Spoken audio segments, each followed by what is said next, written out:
Welcome back, part three, in the final chapter of the greatest hip hop group of all time. Of course, we're talking about the Wu-Tang Clan. So stay tuned, jump in the debate, and let me prove my point. Are you ready for some controversy? Yeah. Are you ready for some fun? Yeah. Yeah. Are you ready for some laughs? Yeah. Let's get unfiltered with Cycle 4081. Cycle 4081, and we're back for part three and final of our three-part episode on the greatest hip hop group of all time, the Wu-Tang Clan. Now, again, for those who haven't caught part one and two, we're going to qualify what we consider a group. It has to be at least three MCs that actually rap, three MCs, or it could be two MCs if you have a prominent DJ like a Run DMC Jam Master Jay or even Houdini with Grandmaster D. You have to have a prominent active DJ. So we're throwing that in there. But we did talk about the Wu-Tang Clan and the NWA and OutKast and Public Enemy and a lot of the groups, Bone Thugs, Harmony, The Lox. There's a lot of great groups out there, but we're basically confirming what we say is the greatest hip hop group of all time and why. Not just for one reason, but we're saying there's a plethora of reasons why. So let's get into it. We got Demetrix, we got Del the Funky Homo Sapien, aka Pete Jizzle, aka Paul. Welcome back to part three of this three-part episode. So let's get into it. The number 13. This is the reason why I'm saying the Wu-Tang Clan is the greatest group of all time. No hip hop group has ever been as influential and relevant for as long period of time. Now, there's been groups that had longevity, that had influence, but not like the Wu-Tang Clan. Most groups burn bright and then fade away. Why does Wu-Tang Clan continue to matter even today? It's 2026. And they came out, 94, 93? Yeah, Wu-Tang debuted it in 1993 and still remains a recognizable cultural force in 2026 through tours, documentaries, television projects, merchandise, continued public discussion like we have right now on this podcast. Very few groups survive long enough to become legends. But the Wu-Tang Clan survived long enough to become mythology. We're still talking about how great these MCs are, even with some of them that has passed away. So here we are more than 30 years later. Their music is still sampled. The logo is still worn. We talked about the part two of this episode. The documentaries are still being watched. And the debates are still happening. Who's the greatest? Who's the greatest MC? Who's the most underrated? Who's the greatest producer? All of those things, the Wu-Tang Clan is mentioned in that. So, we still going to debate who's the best member. We still going to debate who has the best solo album. Me and Paul was talking about that. We was, saying only Built for Cuban Links versus Tikal, or, the first Ghostface album. What was the best Wu-Tang era and who had the greatest verse? And I think we didn't have a dispute on who had the greatest verse. I think we both agreed that it was Inspector Deck, right? So agreed. Yes. Yeah. So who's going to compete with that? Anybody comes close to that? Anybody? Okay. If Winston was here, he would say Run DMC. He would say that. But nobody's recognizable like Wu-Tang Clan with that symbol. That's one. Nobody's wearing people who are nostalgic about hip hop will wear the Run DMC, with the wording, with the line above and below, something like that. But nobody's competing with that. Right. Let me ask you, why do you think that the Wu-Tang Clan lasted for so long and their influence lasted for so long? Because they, I'm a. go All ahead. right. Go ahead, Dimitri. Well, because I think they changed the culture so big. Like I said, it was a culture change. Even what they brought out more of the other cultures, which is the Asian culture, with the Shaolin and stuff like that. And it went on so long. I think that was the impact was just longevity. You know, So you say with so that's the infusion of the Asian the kung fu flicks and everything. Do you watch kung fu flicks now? Any? no. What I did when they came, I'm gonna say I I watch like them. I watched I watch them now. I watched Bruce Lee. I watch, you talking about the Yeah. 70s and the early 80s. I watch them to this day. I watch Shaolin versus the Wu-Tang. I watch Enter the 36 Chambers or 36 Chambers, AKA Master Killer. I'm watching all of these shows today. Like if I was sitting at home on Netflix or was it the Amazon thing, I'm watching those kung fu flicks, looking at a young Jackie Chan, a young Bolo Ewan, if I'm getting that right. Everybody knows Bolo. Watching a Bruce Lee, watching the Five Deadly Venoms, if y'all remember that. So I think that in itself will always put them in the conversation, but I think you're looking at what brought them out is that documentary, not the docudrama, whatever you want to call it, the biopic that was on TV about the Wu-Tang Clan, and you got some members that still are like RZA is producing movies and starring in movies. He has another one coming out. I forgot what he called it, but there's another one coming out. And then you got Method Man. Method Man's in acting in movies, television. He's doing everything, right? As far as the other ones, I know they still perform. They still do tours. All of them do tours, but I think they stay relevant because they had such a strong persona. Yes. I don't think that'll ever go away. I think the reason why they're still relevant now because what they did, they created almost an aura, almost like a mystical aura. It was like they were the superheroes. They were actually rap superheroes in the hood. Dude, Like the super friends of rap. if you right. So if you watch superheroes or supervillains, like the Justice League or Marvel, each superhero was a part of the group, but they had each individual type of particular superpower, different type of look. Right. That's how you look at it with Wu-Tang. You had RZA, Jizza, Method, Raekwon, Ghost, Inspector Deck, ODB, U-God, Capadonna. All of them were part of the makeup of this super powerful group, but individually they had their own individual superpowers. Right.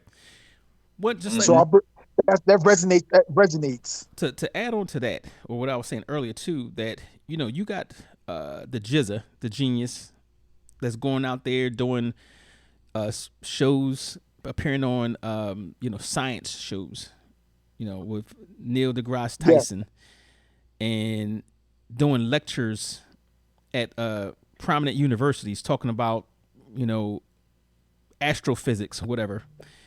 And then you have molecular science and things like that. So I think that in itself always keeps them relevant.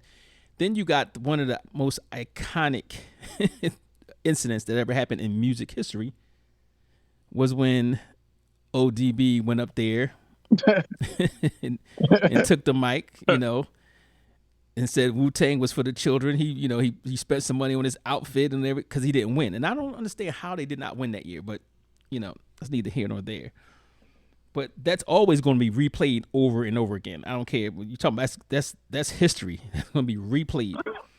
You know, you had Method Man who played in one of the most popular television series on HBO, The Wire. You know, and some of the other things. Plus, you know, he has a prominent online presence. You know, with his workout stuff, and you know, he has a new merchandise. I just saw him the other day when you know he had put a video out or picture, and he had his T-shirt and he was talking about fitness. And I noticed in the comments, everybody was saying, "Where can I get that T-shirt?" You know, because he had the upside down wu-tang for the M, right? The W for the M, and it said muscle. So I'm like, oh, I said that. I even commented on there and said, oh yeah, where can I get that T-shirt? You know, maybe that'll excuse me, maybe that'll inspire me to actually go get some muscles to fill out the T-shirt. So you do have all of that you know brings in the next generation. He's been in movies also. He was in the movies. He was in a couple of movies, How High, and yes. Belly. Mm-hmm. Yep. So and again that reaches a whole new generation of viewers and listeners. Not to mention, they just come off a world tour, something along those lines, like their final finale. Yeah. Yeah. Yeah. So that in itself, you know, I think will always keep them in the conversation. But number 14, hip hop will be different if Wu-Tang never existed. Imagine no gritty Staten Island sound. Nobody who heard of Staten Island as far as hip hop before them. Nobody. I can't recall anybody. Nobody. Exactly. And then no kung fu influence, like we said earlier. No clan, that structure they had, and I don't know if anybody's doing it today, but that is the blueprint that they laid out. So if they're not doing it, they need to jump on it. No independent business model, right? Then, well, how much of modern rap traces back to the Wu-Tang DNA? Now, Paul jumped on that, you know, said he actually uses their business model as an example for what he does. So I'm saying they changed everything, and it'll from now to the future until I guess somebody comes along and changes it again. They're going to look back at that and say, okay, you know, they broke the mold. They did what they did. You know, I'm gonna do the same thing, or I can do that. They made it possible for people to think that they could do that. And I know people mentioned, like, you know, Soulja Boy, how he made his mark by using YouTube. And he had a little scheme that he was doing. He would title his music as if somebody else was doing it, and then when they clicked on it, it would be his music. So that was pretty, you know, I don't even call it shiesty, but I thought it was smart. So he did that. He used the technology that we use today. Not to mention. Let's say, just imagine if Wu-Tang used this technology, and this was going on during that time when they were coming up. How bigger they would have been. But they were. That's what I'm saying. What I'm saying is they were. The RZA was on the cutting edge before everybody knew what was going on. Like, he was implementing digital technology, marketing strategy. Right. How to use streams, how to do that before so many other artists. Now, I will say this: Soulja Boy, he did use social media to a higher level, you know, as far as marketing. But he learned that he got the blueprint from how Wu-Tang marketed their merchandise, how they were marketed. So, and if you look at, here's a couple artists I can say use the business model that a Wu-Tang has. You got to look at 50 Cent. Okay. You got to look at Jay-Z. Mm-hmm. You got to look at definitely Jay-Z. you got to look at Kanye. You have to look at who else? Who else? Let's see, Drake. You it Oh, you got to look at Nipsey Hussle. the Cash Money folks. Yeah, Baby. how they structure their Yes. deals, how they structure their deals, how they create a group, but they also created independent personas. Right. How they separated merchandise, individual marketing, but it was all tied back to the The group group. identity. Right. And another thing, the way they leveraged these albums to these music record labels, like Brian said earlier, these record labels was raping these artists. Yeah. But Wu-Tang had finished products of all these albums. Like, hey, we got a finished product. So here's the thing: you didn't have to come in there and production time and give them money for this and this and that. No, all they said was, we got the finished product. Your job is to promote and market the individual product. Right. That's your job. Right. So use that marketing budget on that. So what did that do? Because they used the marketing budget, sole marketing budget on that, all that other money went to the artist Mm-hmm. and the brand. Did you know they had they called the Wu Mansion over in California? So A Wu basically, Mansion? yeah. So basically, when they were working on their projects, everybody went there, and they stayed there. So all the Oh members, Oh, yeah, okay, yeah, yeah, they they yeah. showed stayed that there. in the show. Oh, did they? Okay. Yeah. So and I haven't seen the show yet because I didn't have access to whatever they was playing it on, but I'm definitely going to pick that up soon. But yeah, they had the Wu Mansion, and they where they can get away without the distractions. The studio was there. You didn't have to worry about logging in studio time. It was there. They had 24-hour access to it to go in there and lay down that stuff. That's another RZA genius, right? Who does that? Anybody know? I know. I don't know anybody who did that. To be Kanye honest. does it. Oh, he did. He does that.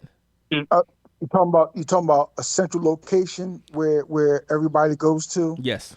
Kanye has a mansion in Montana where everything's set up. The artists fly out and they Okay. kind of it's like a where they just cook up songs and get all the projects done and stuff like that there. I knew he had the mansion up Wait, there, but I didn't. Go ahead. didn't Puff do that with making a band? Didn't he have like a No. mansion where they went and they Well, no, that was for TV. That was Right. for TV That purposes. was a TV The, thing. the, the, It was Oh. like the but real world. but it was like so the way Wu-Tang did it, like Brian was saying with the Wu-Tang Mansion, it was an all-in-one pod where you can go there, where you get everything done, your production manager, all that stuff done. Kanye doesn't do, he just does the production and the music. Okay. Wu-Tang did everything. Everything. So again, changing the game to me. If you have any hip hop artist, group, producer, executive that comes in and changes the game, to get pioneer status, they're always going to have a spot in the hip hop Hall of Fame in my book. So, again, that's a conversation. Hold on. And if I'm correct, they are getting inducted into the Hip Hop Hall of Fame. yeah. So I don't Yes. know. I don't know about the Hip Hop Hall of Fame, but they were nominated for the No. The Rock and Roll Hall of Fame. Excuse me. right. Rock, They rock, they rock, they, yeah. they are one of the inductees into the the 2026 Rock and Roll Hall of Fame. I thought they came up short on the vote count. No, they came up short. I'm gonna tell you. Here's the funny thing. Who the biggest vote getters was? Who? LL Cool J, right? Was one of them, right? No, he was already in there. No, this year. New Edition had the most votes, but Yes. they did not get inducted. How? Wu-Tang came in third. Wu-Tang came in third and are inducted. Wait a minute. Oh wow. How did New Edition not get in there if they had the? Yeah. That's crazy. That's I mean, that's crazy. Because I know the members were promoting it to get votes for fan votes, and I got in there and I was checking up on it, and I thought that they might have been like one or two from the cutoff. I Somebody, thought they were shoo-in. I thought they were actually shoo-in. I thought they should be, just because obviously we wouldn't be here talking about them and everything. But I'm gonna look that up real quick because I'm curious. I'm looking it up right now. Okay. I'm looking it up right now. Okay. Yeah. Phil Collins, Mm-hmm. Billy Idol, Well deserved. Iron Maiden, Oasis, Sade, Luther Vandross, Wu-Tang Clan. I see. Okay. Kudos to the Woo. Okay. I was kind of disappointed that they didn't have the votes when I saw it. So I'm glad they're in there. It's well deserved. Well deserved. And then I see some of the other ones. Rick Rubin for the Musical Excellence Award. Ed Sullivan. Yeah, Ed Rick Rubin.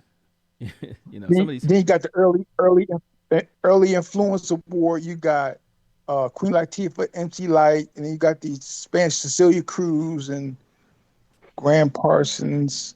But Fela Kuti. yeah, Wu-Tang's in the Rock and Roll Hall of Fame. That's awesome. And I know people are going to be protesting that because they don't think, a lot of people out there don't think that hip hop artists or anybody who's not rock and roll belongs in the Rock and Roll Hall of Fame. But obviously the criteria changed, and then they include all genres in the Rock and Roll Hall of Fame. But yeah, that was what number was that 14? Point number 14? 14. 14. well, they included at one point. I thought it was LL Cool J and the Beastie Boys. Yes. Yeah. Yes. Oh, and definitely LL definitely belongs in there. And let me tell you, just on a side note about LL, but we're not talking about groups, but side note. When it comes to hip hop, his influence was major when he came out with his first two albums. He took, not saying he created that look, that style, but when he came out with it, everybody wanted to emulate him. From people who didn't know The Kango, the gold chain. right? But even though MC Shan was known for that first, the Kango and the Pumas, right? Then LL Cool J came out, and that was a little rivalry about that. So Shan ended up wearing mix matched Pumas. That was his thing. But as far as like the influence, worldwide influence, he brought that out. Not only that, where were the love songs, the hip hop love songs before LL? That's a good question. Yep. That's a good one. He had on his his first album. Right. He had him on his second album. That became a thing.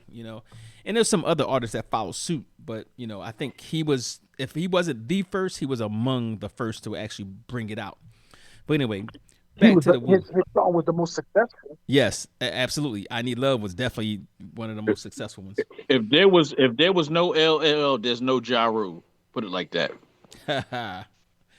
Well, I think Ja Rule was If more or there's less. no LL, there's no Drake. There's no Drake. No, but I'm talking about far as the rapping and dancing, like the rapping and dancing, like that whole thing.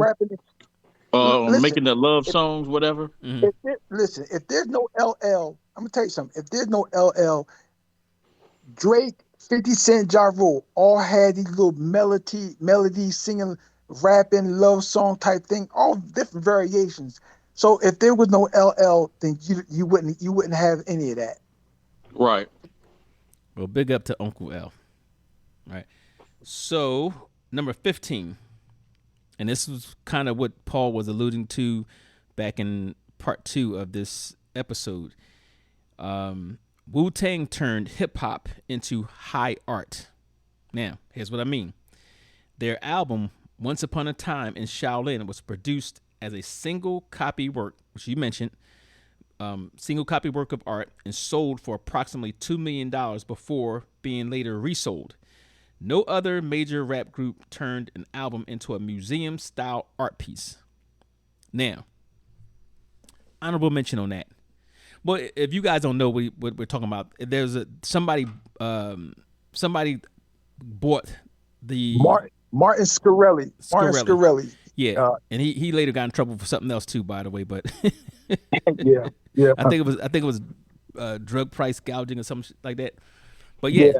So automatically he brought the rights to that, and only one I can think of that came close to doing something like that was when Jay-Z, I think it was T-Mobile or one of the phone companies, bought the rights. It was Verizon. It was Verizon. Yeah, it was yeah. Okay. So what that did, like everybody who had they're not the only one, but everybody who had a subscription or was a subscriber to the telephone company had access to the album. So automatically, before you even crank out one, you go platinum. Only other people I remember doing that was U2, the rock group U2. But yeah, that was genius. So, okay. Do you think, the question I'm going to ask you guys, do you think that was actual genius or the most pretentious thing hip hop has ever done? Like I said, and they're not the only ones who did it, but I don't know who came first. But basically, do you think that strategy was genius? Then I'm gonna give you my opinion on it. I think it was because you have to understand where we're at in music, as far as streaming. Right. Streaming platforms give artists 3 cents on every stream, right? So basically, by doing that, you was able to bypass the streaming politics or bypass the streaming platforms and get the full money without any cuts and percentages and things like that. I thought it was genius because essentially what it did was it eliminated the middleman in the whole process. Genius. I'm gonna tell you why I'm gonna say it's genius, but I'm gonna tell you why I was not happy with that. Can I tell you mine real fast? Oh yeah, sure. When you say genius, are you talking about the art form? No, I'm talking about saying the way they did it, the way the business model, basically. Not so much what was in that. Cause I'll be honest, I don't even. Has anybody even heard any of the cuts from there yet? I haven't. But I'm gonna tell you why I was mad. I didn't like the idea because I was mad that one person could take the rights to a Wu-Tang album, which was highly anticipated by some of the fans, and hold on to it, basically, ransom basically the music. People wanted to hear that, and I think the artists themselves was kind of upset that happened because, why go in there and record a record for somebody to hold it and not actually put it out, and then you run the risk of putting out music later on that may not be as popular. The style may not be as popular. Something else might be more popular. So I think that was the controversy of that. And you know what? Sad to say that, in hip hop, a lot of times it's what's here and now, not what comes out later. You got to be in the here and now because it changes so much. And, people, they don't give hip hop artists a fair shake when it compares to other genres of music. So Yeah, but then back to what Paul was saying about the streams. The streams, I'm looking it up because I was like, man, I heard something different. They all have different money, but it's actually not 3 cents. It's 0.07. So you get up to a penny. Oh wow. Yeah. So like, all right, title gives up to 1.5 cents. Apple gives up to 1 cent. Amazon Music gives up to 0.5 cents. Spotify gives up to 0.5 cents. YouTube Music gives up to 0.2 cents. So that's less than a penny. So, like you said, if you can get your sales, you can sell out a whole album before it even hits the market. You automatically have success. And you're getting your dollars ahead of time.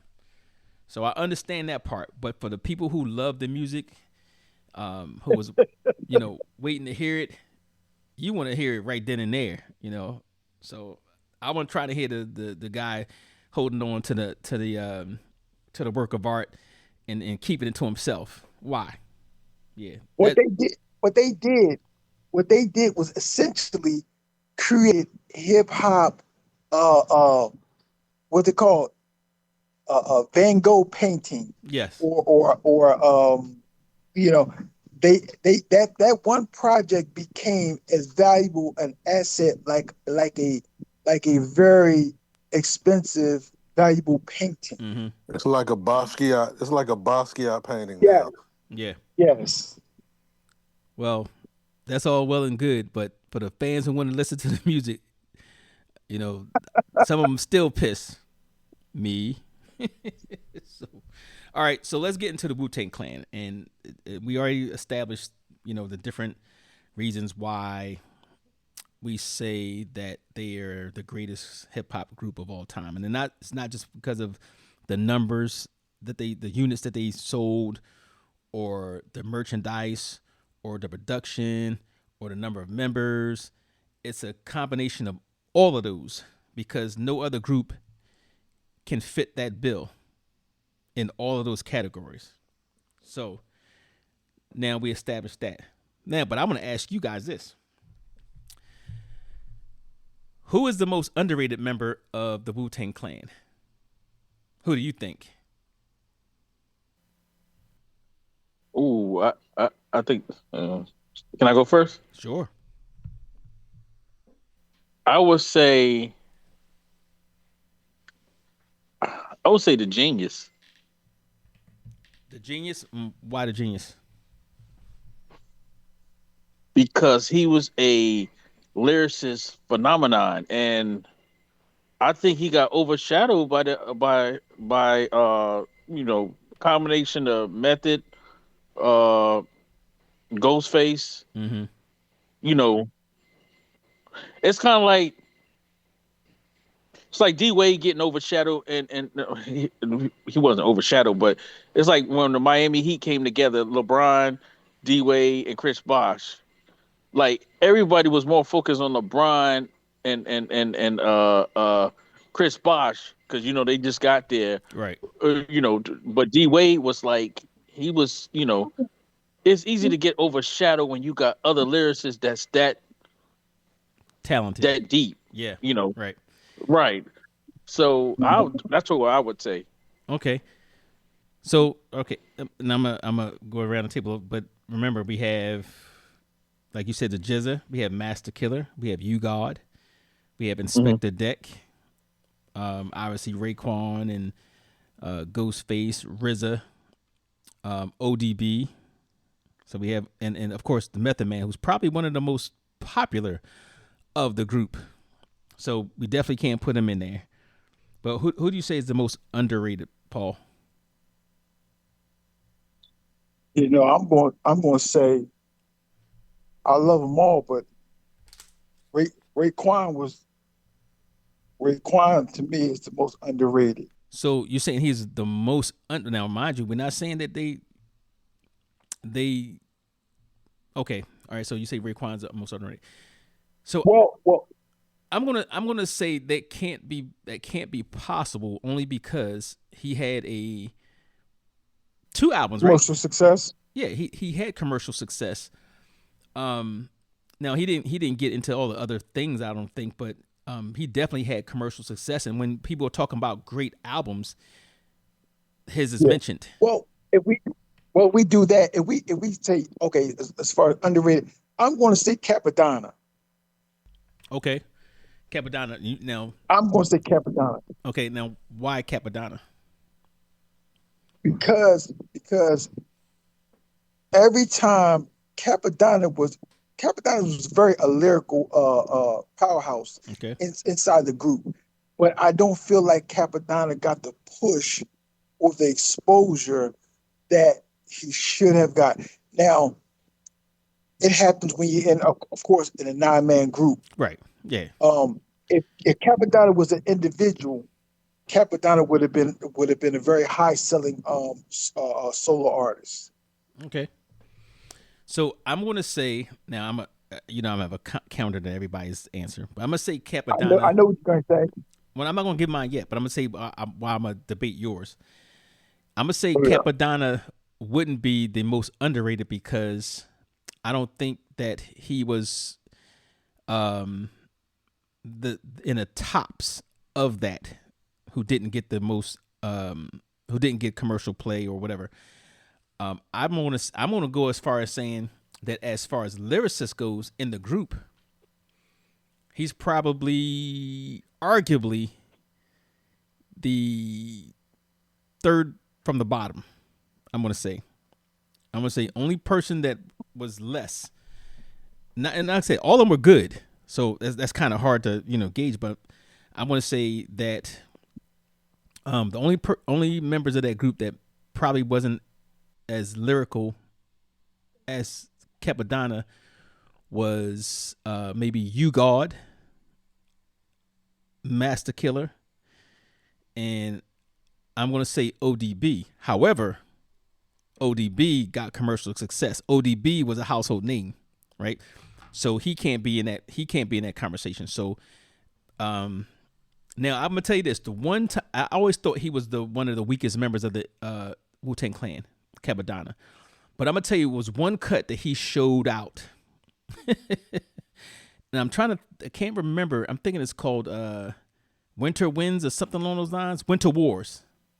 Yeah, something like that with the wards. Yeah, Yeah, I think it was something like that. That's when I think the first time I actually saw him, basically just blow it up and say, okay, yeah, he got it. He can do it. He got it. Maybe again trying to share that time and that spotlight with 9 different dudes is hard anyway. But yeah, but Marky, what do you say? Who's the most underrated Wu-Tang member?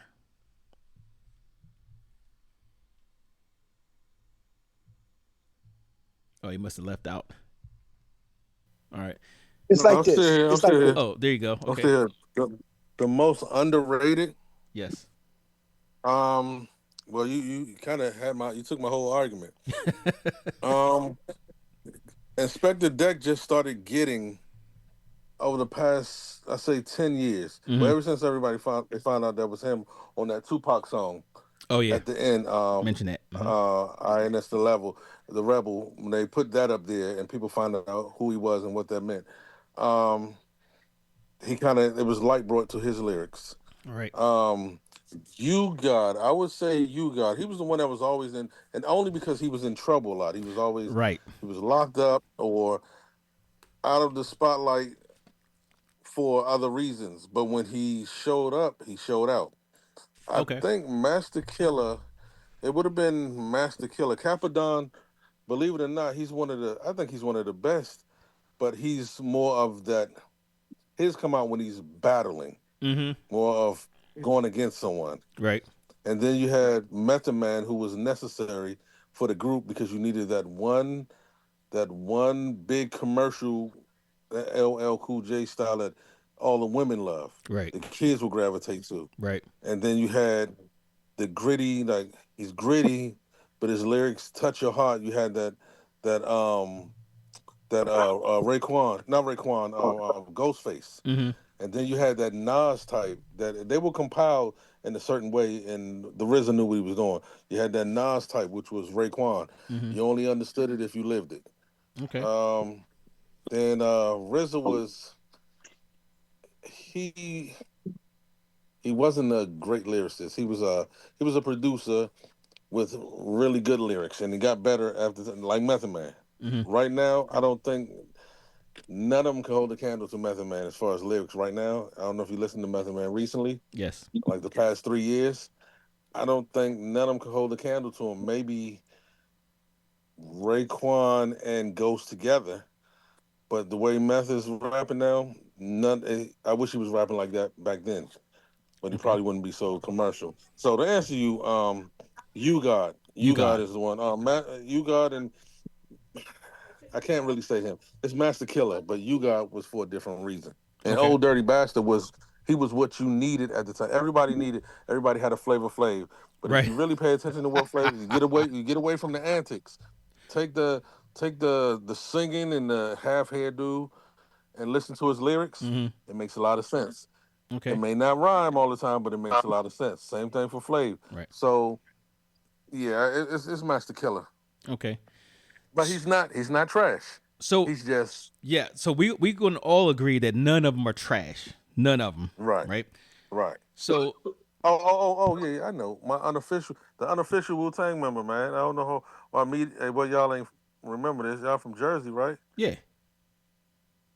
Oh man, Red Man. He's the unofficial member, man. He's No. one of the they call him an unofficial. Nah. He. They call him the tenth Wu-Tang member Yeah. He because wasn't part. he's always with them and it's like no, I know he wasn't with them, Yeah. but I gotta throw my boy in there though. So I'm gonna tell you, I agree with what you said and how the different varieties of the Wu Tang. But I'm gonna tell you why.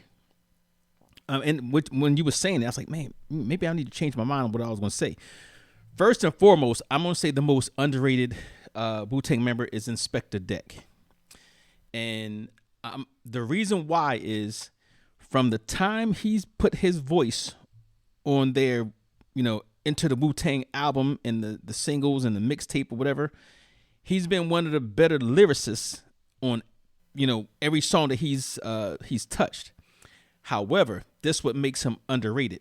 He's never mentioned. That's one, and two. They're mentioning him now, though, Brian. They're giving him his flowers now. Now, but when you look at his contributions to other artists, Yeah.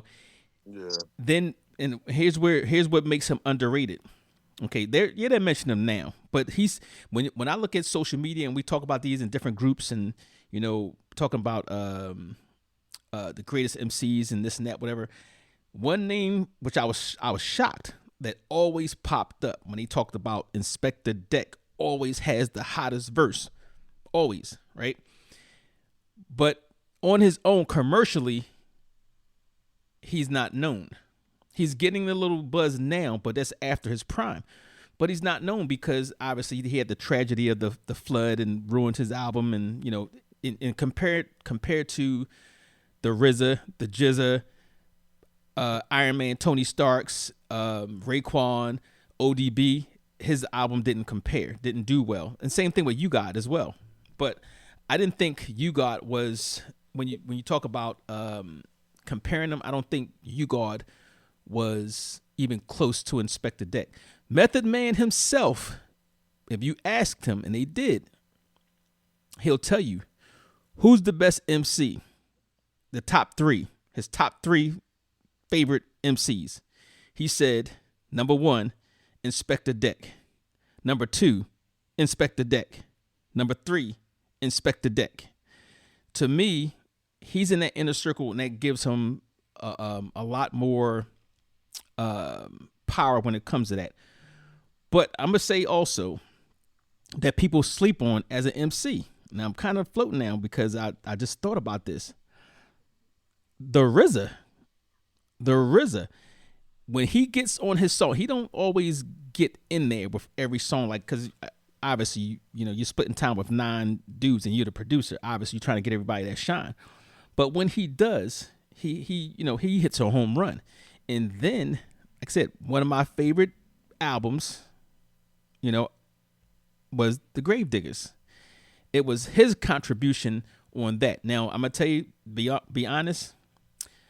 I wasn't into. I bought the Bobby Digital album CD. I was not impressed. I was actually kind of disappointed, but I think he was trying to change himself a bit. He didn't. He kind of got away from what he was with the Wu-Tang Clan, and Gravediggers was just totally off the charts. But yeah, I'm definitely going to say Inspector Deck, only because I think he was such a powerful voice and a powerful lyricist, and he didn't get the commercial success that he should have as compared to the more popular Clan members. So. All right, let me give y'all an analogy. Let me give y'all a quick analogy, Okay. so we can. If nine people get in the bed, one or two is going to fall out. Right. Yeah, exactly. You're right. There's only but so much time. You can't have 8-minute songs on there and all your stuff, right? So Exactly. yeah, I would agree. And like I said, I don't think Master Killer, if I had to say which, I think two of them probably had the least amount of airtime, so to speak. And that would probably have been You God and Master Killer, But, okay. But you see how we could still debate who was the most underrated. So, next question was... most overrated.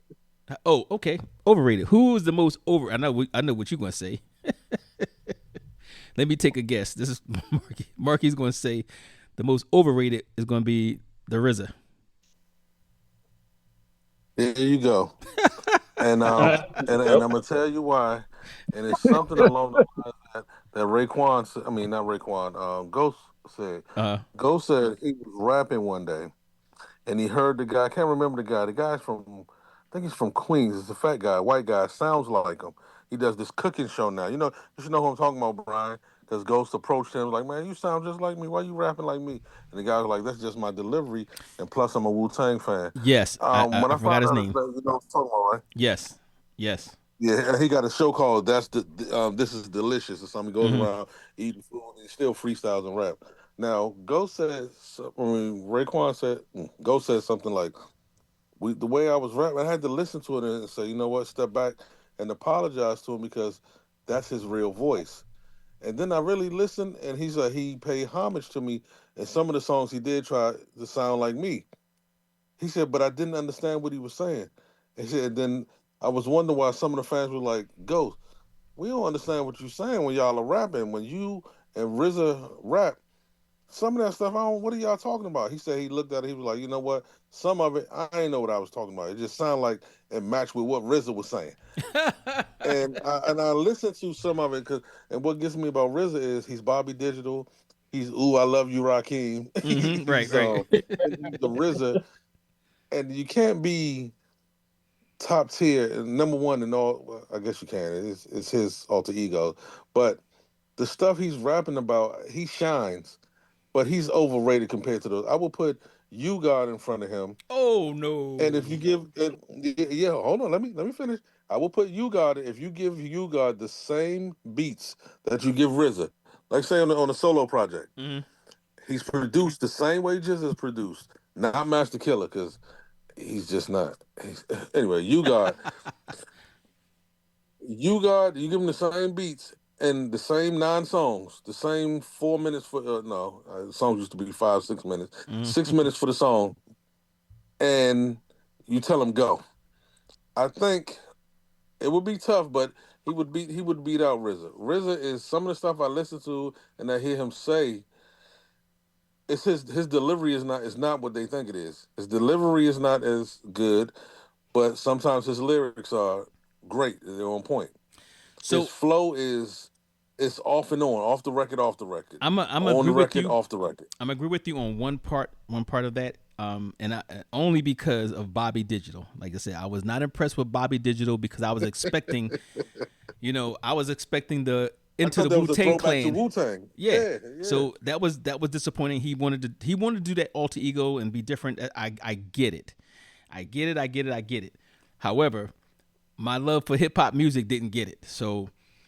But again, like when I listen to him on the Gravediggers, his Rakim, that "Ooh I Love You, Rakim," that yeah, that one right there, that was I didn't that was trash. I gotta say that was trash. Hmm. That was like he but was you know like what? Luke or But that somebody. was that was at a time where just people were trying to get on, just to get a a album. So Yeah, I don't hold that against him. Um, it was a crafty song. Just that at that time you came out with a he different was type like of song. Akinelli at the time. He was hey, Paul. He was similar to Akinelli at the time.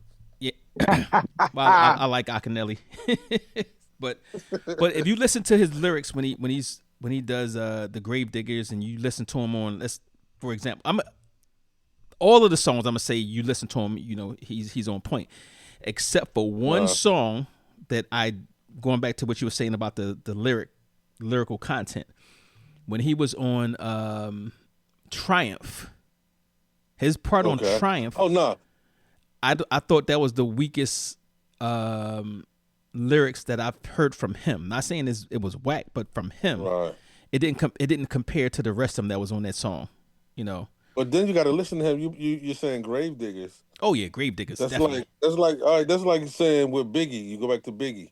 You put him up there with Lil C's. He sounds good. I mean with Junior Mafia. Of course, they're like a couple steps down. The Gravediggers were good, but Well, they weren't I'm they not weren't I'm the not Wu Tang. comparing him to the other members of the Gravediggers because honestly, No. I'm just saying he's shining the way he shined on, let's say, 9 out of 10 songs. right, He should shine on them. It's like Tupac and the Outlaws. Tupac should shine on everything that the Outlaws is on. right. There should not be one of them that's better than him at all. Well, And that's how I kind of looked at the Gravediggers. I think the Gravediggers, um, I think they were very evenly. I'm gonna say evenly, but I just like their whole vibe, how they matched together, and the Yeah, creativity was great. And when you talk about lyrics, they actually right. had you could hear a character, you know, Diary of a what was it called, Diary of a Madman or whatever. That was acting, not just rapping. That was whole acting. That was a whole a thought that was given. It's like like that Carmen show that hip opera. That's basically what it Yes, was, hip yeah, opera. yeah. But I'm gonna say the most overrated out of the group, the most overrated, and that means that they had big commercial success, but they weren't that great. I'm gonna say the most overrated was "Oh Dirty Bastard." Mm. Ah, I knew you were gonna say Yeah, that. I agree 100%. you agree 100%. 100%. Yeah, Yeah. yeah. And let me I Was just, he overrated? Was he I just, overrated, I just, Paul? I disagree Go with ahead, Willie. all y'all. I disagree with all y'all on that. Well, okay. I Paul, I definitely want to ask don't think Paul he was this. a. Paul, my bad, me. I want to ask Paul this. Um, while you dipping your snuff, Paul, do you think he was overrated, or do you think? I mean, you think he was overrated, or do you think he was ahead of his time? Like they seem to think that, like Young Thug right now, never liked Young Thug. One day I'm in the car and I Ditto. was like, man, I got nothing to listen to. So I listened to Young Thug. Some of the stuff he's doing lyrically, and he's his flow is everywhere. But some of the things he's saying lyrically, and some of the things he's doing with the music and with his tone and his rapping with the music, some of the stuff he's done 3 years ago, 4 years ago, they're just now starting to do it now. I'm I thinking agree on Young. ODB was I similar. agree on Young Thug. I agree on Young Thug. The reason why I agree on ODB being overrated is because ODB was his shock value was attractive. Yes, the gimmick. Um, the way Yeah, okay, you the, got me. the way he, the way he looked in the camera all crazy and stuff Right. like that, and saying his words all crazy and stuff like that. That was that's why R&B artists they ran to get ODB on a collab because it added a shock value to Yes. it. Mariah Carey, Mariah in any universe, Mariah Carey is not going to partner with ODB, but for the fact that ODB was so hot because of his controversy, shock value, and just the way his persona was. Right. It wasn't that it wasn't that ODB was a great. I mean, I'm not saying he was he wasn't good, but he wasn't a lyricist as compared to the other members. But Right. because ODB was so cut from a different, so far off the right from everybody else, it was everybody. It was appealing because ODB was like the black sheep or the rebel that everybody gravitated towards. Right. Right. Now, even given the shock value, take it away. He was no different from a Biz Markie and how Biz Markie did his things, right? For the 80s, he had that little shock value. You know, ODB took it way we can't do another that, Brian. level. Huh? We can't do that. I think Biz Markie was way more talented than ODB. Well, no. I'm just mentioning the shock value that Paul mentioned Oh, okay. for his time and his right the and Flavor antics. Flav, yeah. Yes, and Flavor yes, Flav, yeah. yeah. But definitely, Biz was a wait a minute, let me tell you, Biz was actually a great DJ. So And a great producer. He produced Yes. and wrote a lot of stuff. Most people wrote for him, but he was a great producer. yeah, Kane wrote his hits. Put it that way. Yeah. You know, but Unfortunately, I'm gonna have to disagree with all of y'all on this. I think ODB was one of the best lyrics and Wu-Tang. I don't care what y'all say. wait a minute, wait. Time out. Stop the press. I mean, The put that press is snuff stopped. down. Don't dip snuff no The press is more. stopped. And I guarantee you, I can have a lot of people agree with me on that. I guarantee you, Those there's is not kids. one hip hop It head. wasn't. Those That- are his I kids that agree. guarantee you, and it ain't the what Paul say, the persona, the what shock did he value. say? The shock value. It ain't no damn shock value. His lyrics, his lyrics, he was one of the best. Let me on ask you there. something. Stop it! Stop Give me it! one Stop line. it! Give me one line. Give me one ODB line. Recite. I disagree with all of y'all. Recite one I of disagree his. with y'all. Recite one of his classic lines. First say first, man. You're fucking with the words. I'll be sticking pins like a fucking nurse. Like, whatever. Y'all Okay. looking at Big yawn. Maybe y'all got your money. That's what y'all looking at. No. Y'all His- trying to throw that on him. Let me tell you this. I'm ODB. ODB did not write that. ODB did not write that. ODB, if you look at most of his lyrics and his songs, like I say most of them, a lot of them didn't make no sense. It was all over the place. I keep shit stains in my drawer so I can get fizzy funky for you. Okay. Yeah. Okay. Yeah, it was, yeah. That's crafty and everything and all that, but his stuff was all over the Why place. you gotta bring that point up? Hey, You know what? I could say that about Lil Wayne too. oh, we ain't talking about Lil Everybody Wayne. think a lot of people think Lil Wayne is one of the best lyricists of all time. And I disagree with that 100%. Yeah, I disagree too. I know, but I'm saying a lot of people don't disagree on that. Yeah. What I'm saying is, I could say that about Lil Wayne because a lot of stuff he said it ain't make. Well, his sense. style was his style was a little different, but when we talking about the most overrated, we're talking about somebody who had huge commercial success, but compared to the other members lyrically, he can't lyrically. Is no way he can compare to any of the other members at all. When I say any, and that's even Master Killer. Exactly. Nah, you're wrong on that, Mark. You're wrong on that. I'm serious. If you listen to Master Killer, his stuff is scientific, Substance. right? And a lot of substance. Absolutely. Have y'all listened to Old Dirty Bastard? Unfortunately, exactly. yes. That's why we're saying he's the most overrated. Old dirty bastard. No. Dirty bastard. No, you should do a poll. You should do a poll, Brian, on who thinks, like them out there, put in the comments. Do they think Old Dirty Bastard was up there with? I'm not saying he was better than Method Man, but he was up there with Method Man. No, he wasn't. No, are you talking about lyrically? You talking about lyrically? Lyrically, I'm not talking about. We getting you drug tested. He was the most popular. He was the most popular, but he was not lyrically, not for his lyrics. I'm not talking about that. I'm talking about We lyrically. getting I you. We Boy, getting guarantee. you you are, drug tested. boy, you, boy, Yeah. you on that I thing. guarantee. You on that I, thing, and gu- I ain't talking I, about gu- Big Daddy. You I on that guarantee. thing. I guarantee you. I guarantee you. People will agree with me. Well, Well, you A left. well, lot. you know, if A lot. they're gonna if they agree with you, it's because again, like we were saying, he was popular. He had shock value. He had all these different things, and he was entertaining. But lyrically, I can No, tell I'm you, talking about lyrically. Lyrically, bro. Let me tell they're you. gonna agree Let me with. tell you. When it let's say this. Let's say this. I'm gonna go on the record and saying, like I said, all the Wu-Tang Clan members was great. I think were great, right? But when you talk about lyrics, I will tell you by far and wide, he's not even close to the top. Not even close.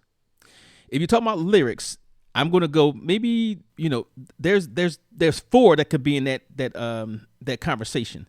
And there's some in the Old mid dirty range. flag. Old I flags. He's disagree. last. I He's last. disagree. I Old disagree. dirty Yeah, flag. Yeah. I disagree with that. I disagree with that. The way Stephen A. Smith disagreed with Old LeBron being the dirty. GOAT over Jordan. Listen, I would old take that to the dirty grave. flag. Yeah, Old dirty flag. Lyrically, no, old dirty flag. We talk about. Paul, We talk about. you judging him off his name, Old Dirty. No, we not. You just think he no, dirty. me, No. me, Look, no. I'm, I'm No. I'm, telling you, I'm, I'm here to tell you that old dirty bad. Look, I root for. and I'm here to tell Man, you that he's one of the best lyricists in that group. I'm here to Period. tell you, his son, and his ex-wife are the only ones who think that. Nobody else is thinking that, man. No, no, no, no, no, no. Yeah, he's Uh, not. Just listen to Ah. uh, his lyrics. Brian, do a pull, do a side All pull. right. Well, Hold I'm on, gonna hold do on, that. hold on. Yeah, I did a poll. And it said that just like Marky said, you, his son, wife, You ain't do and the no pull lady, within and, 5 minutes. and the You lady, ain't do no and the lady pull. in Las Vegas, and the lady in Las Vegas, they, they, they the only ones that agree with you. Yeah, man, I can't give you that meat. I can't give you that meat. I'm You with ain't you on a gotta give lot it of to me. stuff, but I can't I'm give you that. taking it. I'm taking it. All You right. ain't gotta Well, give it. I'm okay. taking it. He's going on the record, but I'm I'm gonna say, staying on that. you keep saying that, people gonna want you to get drug tested. So Yes, yeah. Let me know where I you apply for a guarantee job. you. Hey, let me Listen, know where you apply listen. for a job. Okay, I'll give you the put it yarn. like this. Brian, do a pool, and I want an apology from all yes. Okay, and look, and when it comes out like we're saying it does, we don't want you to deny it no more. We want you to say that he's overrated, and the poll is right. exactly, exactly. Okay, okay, All Oh, right. and one more So okay, thing: when if you go for a drug test, let me know so I can give you my urine because you ain't gonna pass with yours. okay. All right. ODB writes his lyrics in crayons. Come on, dude. Right? I, Listen, let it. I told Brian, What's that? like I told What's Brian, that? the problem with some people is they eat too much Uh, processed food. listen, You are an example of eating too listen. much What's processed that? food. Listen. What's that? Paul McCartney said from the Beatles. That song, "Let It Be." Let it be. We gonna Let let it. it be. We gonna let it be. But We're gonna you- bookmark this. We're gonna bookmark this right All, now. exactly. all of y'all gonna be apologizing. I'm telling you. Okay, so here's a. This is gonna be my final question. Well, actually, I have two. Um, Going back to the underrated of Wu Tang Clan and the overrated. Do you think some members got overshadowed because the group had too much talent? Yes. I think so. Yeah. Mm-hmm. I think. What? Dang. Yeah, yeah. That and the popularity. What I like about Wu Tang is when you were popular, they weren't with who was popular, who was doing the most, and that's whose album was coming out. They had numbers. I forgot how to. Brian, you really got to watch that Wu Tang saga. Like they have, let's say GZA album's supposed to come out because Method Man, Raekwon, and Ghost came out. GZA's next, and then RZA. Well, Method Man was so popular, he done sold all these millions. They crying Method Man, Method Man. Okay, Jizz, instead of you coming out next, we're gonna put you after Meth new album, but we're gonna feature you on this album. They did stuff like that, so they listened to the fans, which was smart, and that right there kind of stopped some of the other artists from coming out. Mm. Like some of the ones that weren't as popular. There's like 3 episodes when they're talking about that. You God gets upset, he goes and does his thing. That's when he gets locked up. And like when you're watching the shows, like a big Wu-Tang video, everything that ever happened in the video that they talked about, that's what's going on in the saga. Okay, I I can get with that. And I fully agree that some of them had to get overshadowed. Again, when you're working with 9 dudes, somebody had to get overshadowed. And Meth came in there and knocked down the door. Raekwon, Ghostface, you know, As teenagers, these guys were teenagers doing this. yes, Old dirty bastard. yes.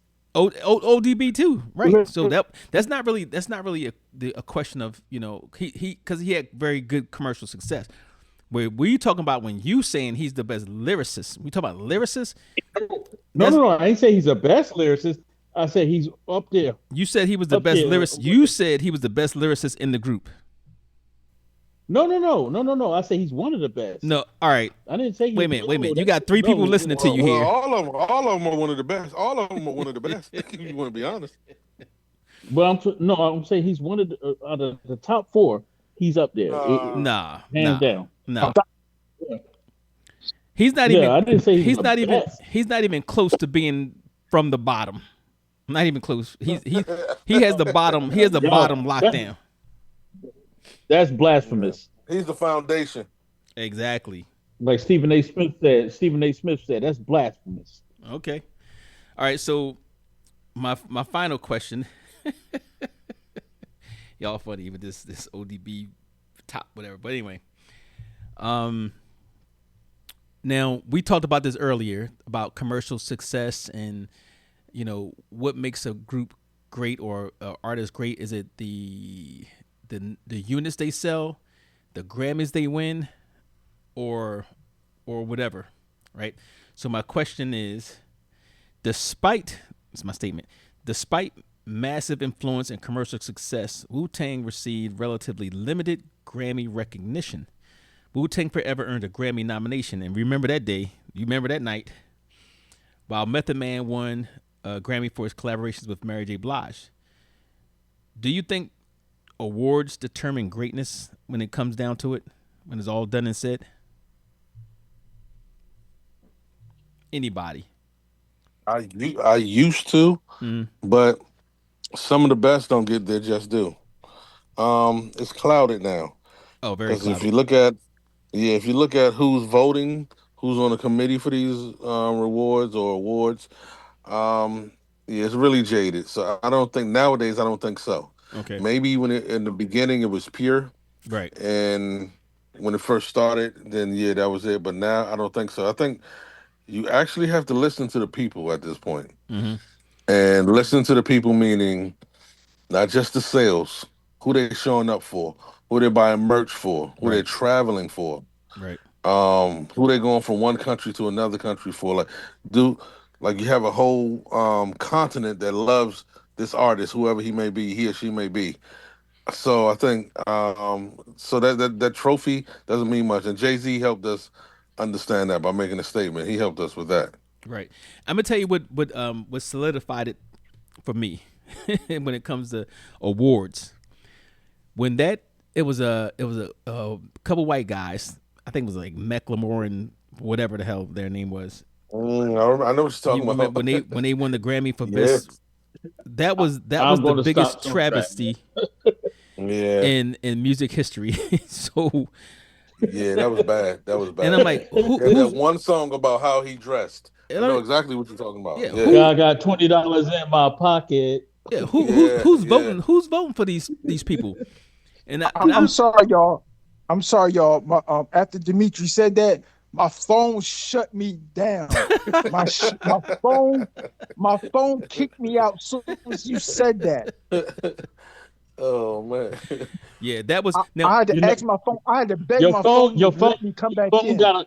Your phone got a lot of sense. He's pissed off right now. Y'all disagreeing with me. That's what it is. He heard that my nonsense. My phone was tired of hearing that blasphemous stuff. He's blocking you out now. You ain't getting back in that phone. So when it comes to awards, I could understand how they would award somebody who had, pop success or commercial success when it comes to hip hop, because they didn't know the streets. They didn't know, who's going to the the small venues and who's wearing the street stuff and all that type of stuff. I could see that. You would have the Will.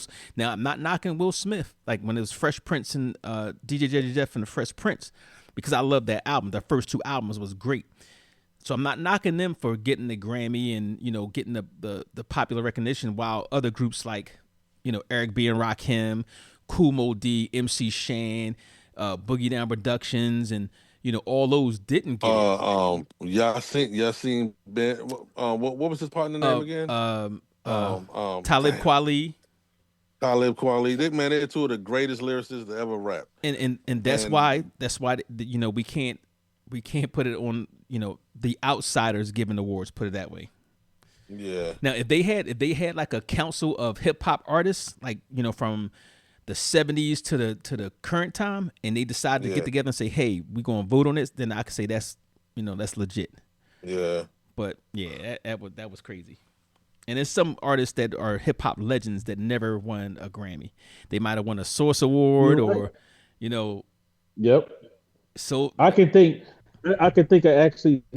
of one of them. Shout out to my homeboy Mario Mitchell, aka Jasmine Rice. They, you know, he's been in the mix for that, and he hasn't won a Grammy either. So, well, kudos to Mario. Get your money. All right, so yeah, they are like a Gangstar. You have Gangstar. You have a lot of Prince Marky D. Exactly. Prince Marky D wrote a lot of stuff for a lot of people. Mm-hmm. He surely did. Produced. He did a lot of stuff for Heavy D, and he did a lot of producing. A lot you would not know. Like, these people are, man, so many legends and so many untold stories, and hip hop gets a raw deal, man, because they expect, like the other night you spoke, they expect us to retire. We have an age limit on hip hop. Right, that's ridiculous. Like, you can have like somebody was saying, well, I think you or Paul was saying, you could be 70 years old still singing your hits, but hip hop, they want you to stop. They clown Jay-Z, or he's over 50, right? And he's still rapping, but he's better than anything that's under 50. I agree. So why can't he still rap? But Marky, that's funny because it's crazy. That's our community. Our community has been brainwashed. Yes. Yeah. And so backward. Bruce Springsteen can go out there right now at 88 years old, right? Yeah. Sell out stadiums. Kids can get dressed up in they costumes at 7 years old. Mm-hmm. But then we as a community are talking about, hey, you too old to be rapping. That's what I'm saying. Like, that's our crazy. community is they need it. Sometimes our community sit down and really, really take a look in the mirror and say, you know what, man, this is why people don't respect us. Yeah. So do you think it's more of us? Do you think they're following us? This for all of you, me, Paul, and Brian. Do you think the community is following the popularity? Because the group, I never thought, I only thought it was Jadakiss at first. This whole group, all of them, all three of them are nice. All three of them, the Locks. Yes, we mentioned that earlier. They don't get the commercial success, right, at all. Even with Jadakiss claiming himself to be top 5 dead or alive, they still won't get the commercial success, but they're better than almost anything on the radio, and it's terrible. Lauryn Hill is better than anything on the radio. Like, we just get, I think it's us. It's us. We put a time limit on our own talent and people. Yeah, and I don't know. It's frustrating a lot of times. I think I find myself listening to the old stuff now. Like Paul said the other day, I get in the car, I listen to the old stuff. Me too. There's very few new things that I listen to, but I listen to Slick Rick. I can listen to Slick Rick all day, every day. Big Daddy Kane, Heavy D. I listen to the old Heavy D. Gangstar, Cool G Rap. Mm-hmm.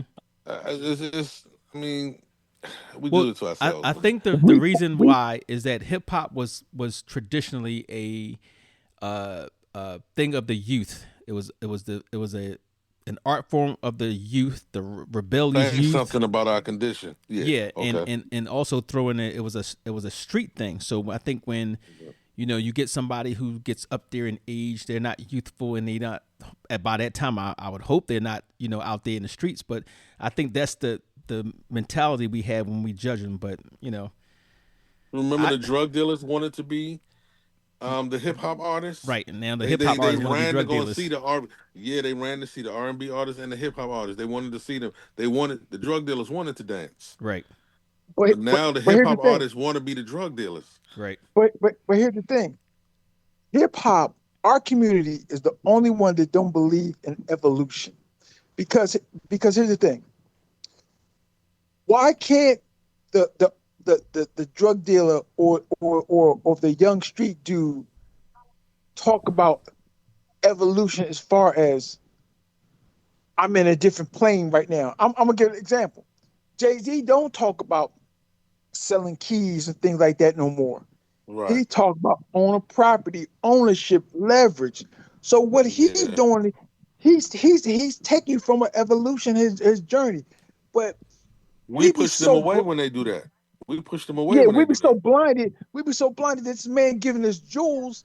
He giving us jewels, but all we keep reverting back to, oh man, he ain't of the streets. They get mad at Jeezy. They get mad at Jeezy because they say, oh, Jeezy shouldn't be rapping, shouldn't be doing that. Jeezy evolved when people say, F the streets. What they saying is that I don't do the street stuff no more. Right. That's it. But we so backwards and we so blinded to feel like if somebody talk about the streets at 20 and that they should be talking about the streets at 48. We feel like we can't change, Paul. Like Right, I told Ryan, exactly. man, we had a conversation one time on one of the other podcasts. I forgot what it was. And I was saying how when you see somebody and they say, "Oh, you ain't changed. You still the same." It's not a compliment. No. They've known you since you were a kid. That's not a compliment. You're the same person they remember in the 8th grade, and you're still doing the same thing. So I don't know. We get stuck. We find a vacuum. We find a spot in the vacuum, and we stay there, and we want everything else to be there. All right, So one answer from you guys. Then we close out. If you had and whoever I go with first, that's fine, but don't pick the same answer as the last person, right? If aliens landed tomorrow and asked for one hip hop group that represents lyrical skill, business intelligence, cultural impact, individuality, longevity, which group are you going to say or present to them? Dimitri. this was tailored to one group. Dimitri, go ahead. Wu-Tang. Okay, Wu-Tang. Paul? We can't say the same group. Nope. Nope. Damn. Just made it hard for y'all. Yeah. I damn near sure not gonna say NWA. Okay. I'm going to say NWA. No, I said you. I wouldn't say them. You wouldn't? All right, who you going to say? I can't say it because Demetri said it. Well, you got You to pick just gotta something. pick somebody else. You got to pick somebody else. Oh, okay. Okay. The Locks. Okay, I'll buy that. Good one. Okay. That's a good one. Yeah, it is a good one. Thank Mark, who you going with? I'm gonna go. And they had multiple rappers in there. They had a DJ. They had 2 DJs actually, and then them couple MCs. Boogie Down Production. Okay. No. They can't qualify. BDP. I can't use. No. They don't qualify. Because Why not? It was only one rapper. No. What was his wife's name? That was in the big lady. What was his wife's name? She wasn't in actual Boogie Down Boogie Down Productions. Boogie Down Production. No. Boogie Down Productions was KRS-One, Scott LaRock, DJ Scott LaRock, and D Nice, and D Nice as a beatbox. That was it. Oh, come on, Brian. That's it. Okay. Now you had the All right, BDP posse, but they had all those, whatever. But nah, they weren't. Okay. All right. Since Brian gonna change my answers, I would say just for change and evolution. Start to say Goody Mob. Okay, I'll take that. I don't know about the longevity part, but They Yeah, I would say Goody Mob. I started to say OutKast, but Goody Mob is more of a educational impact. Mm-hmm. They didn't market themselves. They didn't just market themselves. OutKast marketed themselves, but Goody Mob marketed the black community Okay, I think and Yeah, how. I think they would just for me. I think they would come short with the longevity. But yeah, Yeah, but well, they had 3, 4 really good albums. they did. 2 classics, yeah. they But did. the other two were they were good. I mean, I liked it. Okay, I only They thought had they had some one commercial success. decent album. That was the first one. Nah, nah, they All they right, they did they did better than that. all right. I'm gonna say Run DMC. I started. That was my That was gonna first be one. yours. That was gonna be my first one. All right, so I'm gonna close this out, and hopefully you guys will catch the next episode. We're not gonna talk about MCs, but we got some really good. Oh, Marky, give me your word of the day. Word of the day. Yeah. Let's say hmm, I had one earlier today too, and I was talking to Meek. I forgot about it. Yeah, I have, it was might have to called go to sleep. somebody else. I have to go to Sleep somebody else acne. right now. Can't All right, Marcus was sleep apnea. that's 2 words, but um Dimitri, give me the word of the day. Um, I know I got it. I can All do it. right, I go can ahead. do it. I'll do it. If me don't want to and, do it, I'll do it. It's up to him. I was about to say it. I'm all right. Infidelity. Infidelity. Okay. I don't know how it matches, but it's cool. Infidelity is the word of the day for you guys who are listening. If you get the word of the day for each episode at the end of the month, subscribe. First of all, you need to subscribe so I can send it out. But if you get the word of the day for each episode, email us those words. Spelling don't count at unlimited unfiltered.psycho4081@gmail.com, and you have the opportunity to win a prize. But thank you guys for joining, and we'll catch you at the next one. Now, as far as this episode goes, closing statement, and we'll wrap this up. Everybody claims their favorite group changed hip hop. Wu-Tang Clan didn't just change hip hop, they changed the business model, created multiple superstars, and sold millions of records, and built a cultural brand that still exists more than 30 years later. The real question isn't whether Wu-Tang Clan is the greatest hip hop group ever. The question is why people keep pretending there's serious competition. So catch us on the next one. Thank y'all for tuning in to another episode of Unfiltered with Psycho 4081. Big respect to our guests for keeping it real, and love to every listener rocking with us week after week. This conversation ain't over yet. Stay locked in for the next episode coming soon.